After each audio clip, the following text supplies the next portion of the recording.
பொறுத்து போகிற மன்னிப்பு கொடுக்கக்கூடிய சுபாவும் அல்ல. ஏற்று நிற்கிறேன். அவன் ரொம்ப பயப்பட்டான். என்றால் என்னுடைய கடந்த கால வாழ்க்கை அப்படி.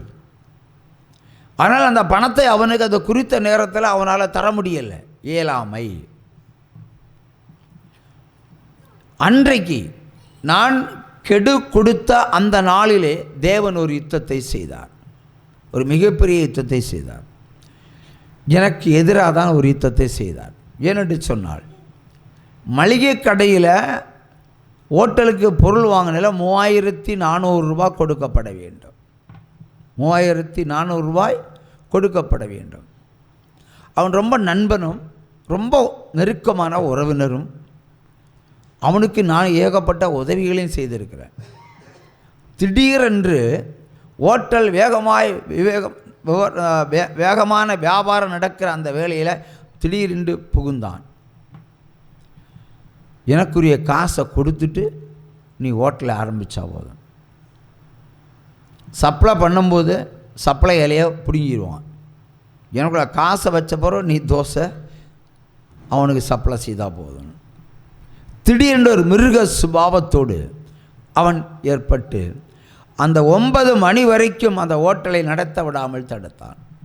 என்னிடத்தில் ஒரு பாத்ரூம் கட்டுவதற்கு ஒரு சிட்பண்டுகளிடம் இருந்து 5000 ரூபாய் வாங்கி வைத்திருந்தேன். என்னால் கக்கூஸ் இந்த இடத்தில் இல்லை.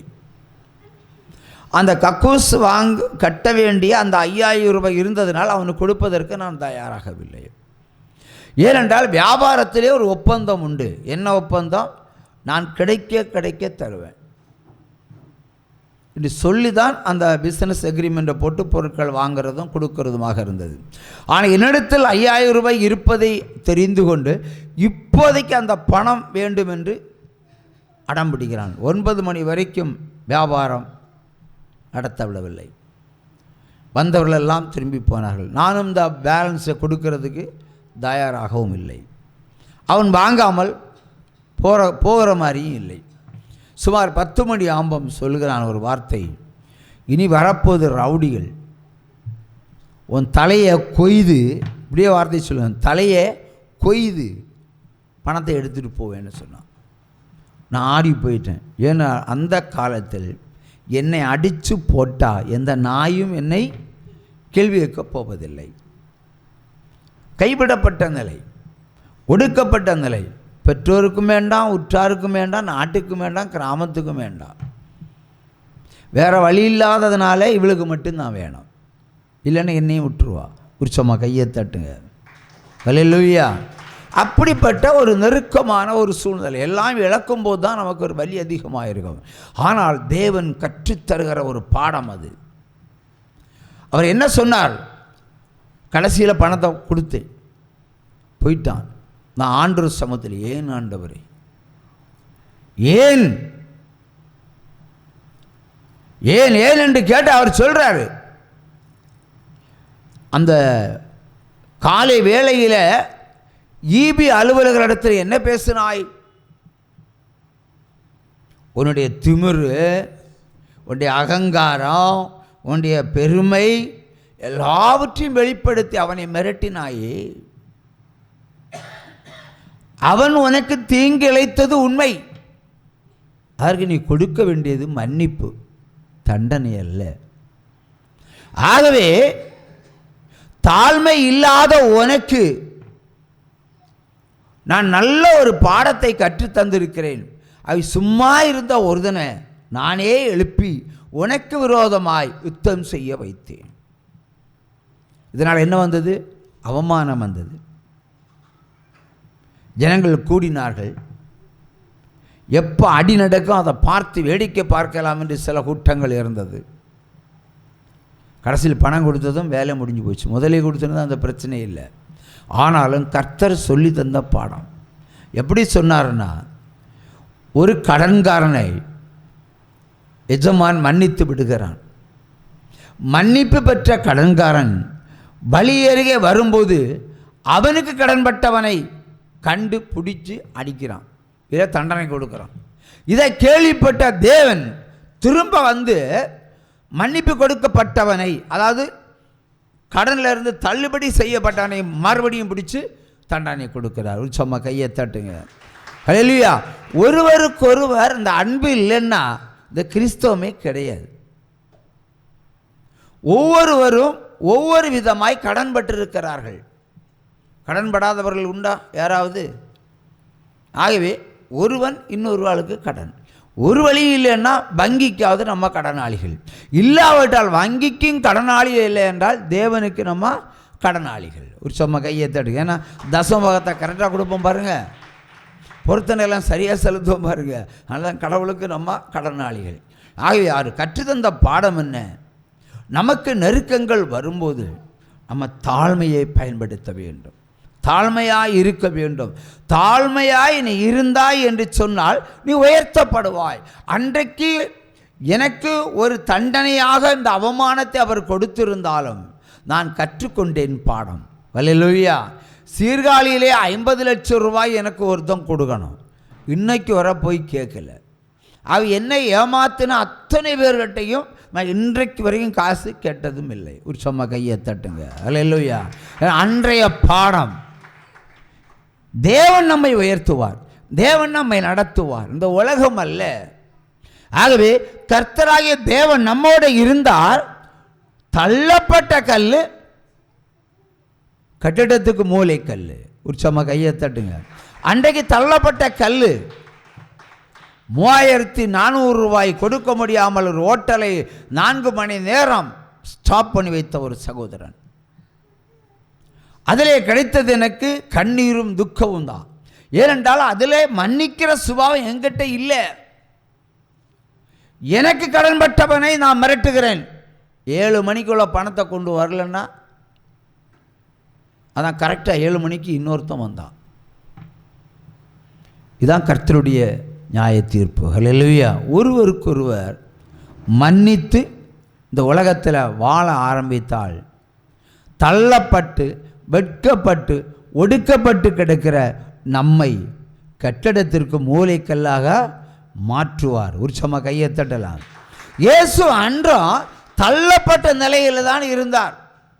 ஏனென்று சொன்னால் ஒரு தச்சனுடைய மனைவி பிரசவித்த பிள்ளை அது பரிசுத்த ஆவிக்குரிய பிள்ளை என்று எத்தனை பேர் விசுவசித்திருப்பார்கள்? மெஜாரிட்டி பீப்புள் நம்பவே இல்லை. ஏனென்றால் சாதாரண ஒரு பரியாளனுடைய பிள்ளை, இவன் எப்படி கடவுளாக இருக்க முடியும்? இவன் எப்படி தேவனாக இருக்க முடியும்? ஆனாலும் ஒரு கூட்டம் ஜனங்களை தேவன் தனக்கென்றே ஆயத்தம் பண்ணி வைத்திருந்திருக்கிறார்.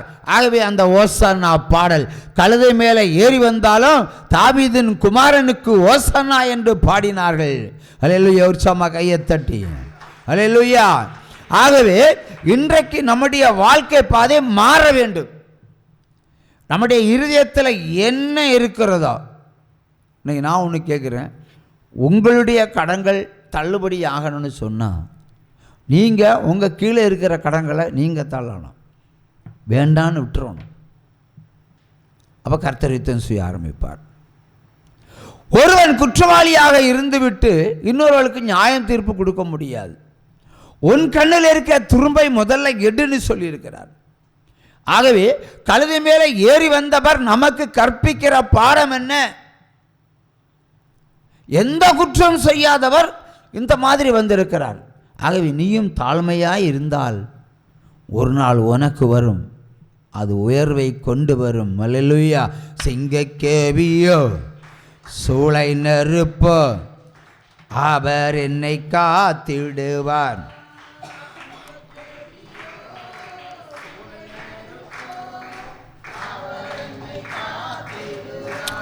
அவரே என்னை காண்பவர், அவரே என்னை காண்பவர்.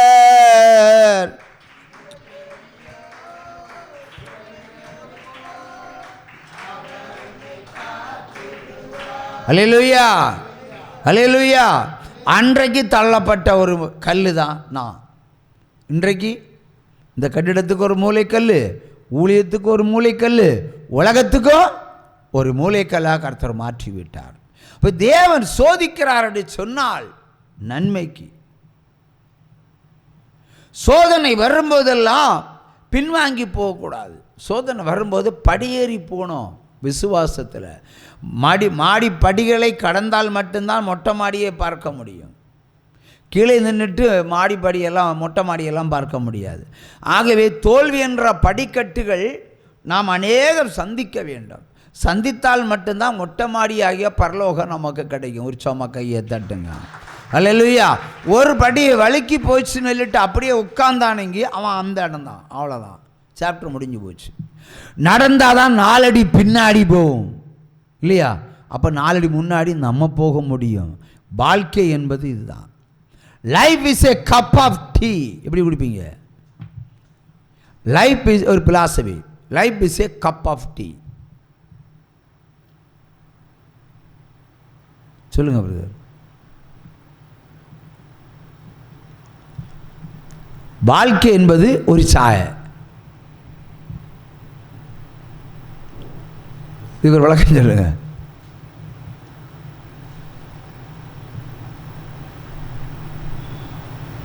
ஏதாவது ஒன்று சொல்லுங்க. ஜஸ்ட்டு சொல்லுங்க.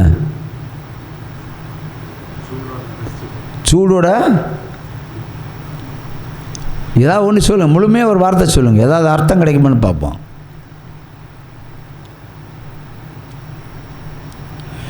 வாழ்க்கை என்பது ஒரு சாயன்னு சொல்லிட்டேன். ஒரு டீ. டீ எதில் தருவாங்க? கப்பில் தருவாங்க. சரி, இதுக்கு மேலே உங்கள்கிட்ட விளக்கம் இல்லை, உட்காருங்க. நீங்கள் சொல்லுங்க. வாழ்க்கை என்பது கப் ஆஃப் டீ. சொல்லுங்க. நான் பிராண்டின்னு சொல்லலையே, சாராயன்னு சொல்லலையே. எல்லாம் சொல்லுவாங்க லைஃப் இஸ் ஏ கோட்டர்ன்னு. நான் கோட்டர் செக்ஷன் போகல, இந்த டீக்கு சொல்கிறேன். Life is a cup of tea. அதுக்கு ஒரு அர்த்தம் சொல்லுங்கள். வாழ்க்கை என்பது ஒரு சாய்க்கு சமம். உனக்கு 2வது கேள்வி வருது. எப்படி சொல்லுங்க? குடித்து ரசித்து குடிக்கிறது. உட்காருங்க. Very correct answer. உற்சாகமாக கையை தட்டுங்க. ஒரு டீயை நம்ம எப்படி குடிப்போம்? ரசித்து குடிப்போம் இல்லையா? அடுத்து ருசித்து குடிப்போம். ஆனால் அது சூடாக தானே இருக்கும் இல்லையா? சூடான டீயை தானே நம்ம ரசித்து ருசித்து குடிக்கிறோம். அது பக்குவமாக கப்பை பிடிச்சு குடிக்கிறோம் இல்லையா? கீழே விட்டால் உடைஞ்சு போச்சு. சாயையும் போக்கு, குடியும் போக்கு. ஆகவே வாழ்க்கை என்பது கப். சீக்கிரமாக உடைந்து போகிற ஒரு கப்புக்கு சமம், ஒரு கண்ணாடி டம்ளருக்கு சமம். சிலர் என்ன, சின்ன துன்பம் வந்தாலே உடனே தூக்கில் தூங்கிடுவாங்க. சின்ன துன்பம் வந்தாலே நமக்கு பெரிய துன்பம் வரும்னு நினச்சிட்டு இருக்கானோ, அப்போ சின்ன துன்பத்தை சிப்போ நெல்லி விட்டு போயிட்டே இருக்கானோ. கண்ணாடியை பக்குவமாக பிடிக்கலைன்னா அந்த டம்ளர் நம்ம கைவிட்டு போனால் உடஞ்சி போயிடும், சாயம் போயிடும், லைஃப் முடிஞ்சு போச்சு. திரும்ப அந்த கிளாஸ் எடுத்து ஒட்ட முடியுமா? அதை மறுபடியும் ஒட்டி சாய வைக்க முடியுமா? முடியாது. ஸோ வாழ்க்கை என்பது சீக்கிரமாக உடைந்து போகிற ஒரு கண்ணாடி டம்ளருக்கு சமம்.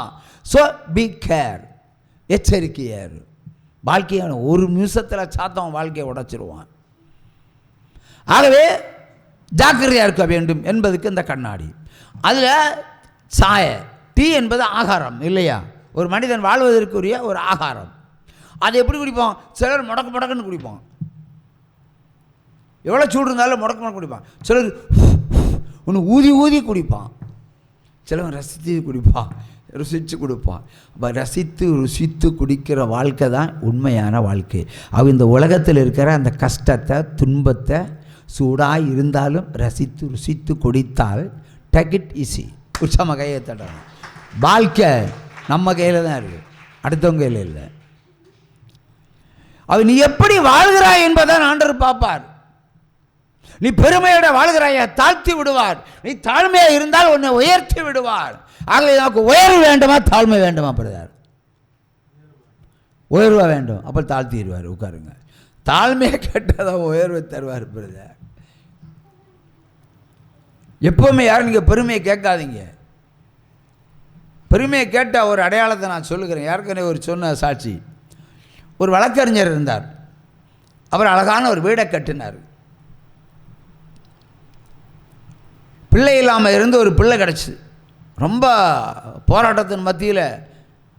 இது ஒரு பழைய சரித்திரம், ஆனால் உண்மை சரித்திரம். அதாவது இந்த மெடிக்கல் மிராக்கிள் வருவதற்கு முன்பாக உள்ள பிள்ளை செல்வம். ஒரு பிள்ளை கிடைத்து விட்டது. வாழ்க்கை நன்றாய் போய் கொண்டிருக்கிறது. பக்கத்தில் இன்னொரு வீடை கட்டினான். அவன் இந்த வீடை விட உயரமாக கட்டிட்டான். உடனே வந்த மருமகன் சொல்லுவான், அங்கிள் நம்ம வீடை விட அவங்க ஒரு மாடி உயர்த்திட்டான். ஆனால் நம்ம என்ன செய்யணும்? நம்ம 2 மாடியை தூக்கிடுவோம். 2 மாடியை தூக்கிடுவோம். சரி, மகனை போல் மருமகன் சுயத்தை இழந்தான். மருமகனுடைய பேச்சுக்கு இடம் கொடுத்தான். நீட்டின பத்திரத்திலெல்லாம் கையெழுத்த போட்டான். நீட்டின செக்குகள்லாம் கையெழுத்த போட்டான். ஒரு வழக்கறிஞருக்கு போதிய வருமானம் தான் இருக்கும். மருமகன் நல்ல கடனை வாங்கிட்டான் மாமனார் பேரில். ஆனால் புத்திசாலி மருமகன் தன்னுடைய பேரில் எந்த கடனும் வாங்கலை. எல்லாம் மாமா பேரை சொல்லி கடனை வாங்கி பத்திரத்தில் கையெழுத்தையும் போட்டு கடனாளி ஆகி 2 மாடி வீடை கட்டி போகிற. அதில் ஒத்த பிள்ளைக்கு 3 மாடி கட்டுறேன். எதுக்கு? கடன்பட்டு நீதிமன்றத்தில் ஒரு வழக்கறிஞராக பணி செய்ய முடியாதபடிக்கு காவல்துறை அரெஸ்ட் வாரண்டெல்லாம் போட்டு என்ன நிறைய வழக்குகள் எதிராக பதிவாகிவிட்டது. காவல்துறை தேடும் குற்றவாளியாக அலைந்து திரிந்து திருவனந்தபுரத்தில் மறைந்து வாழ்ந்து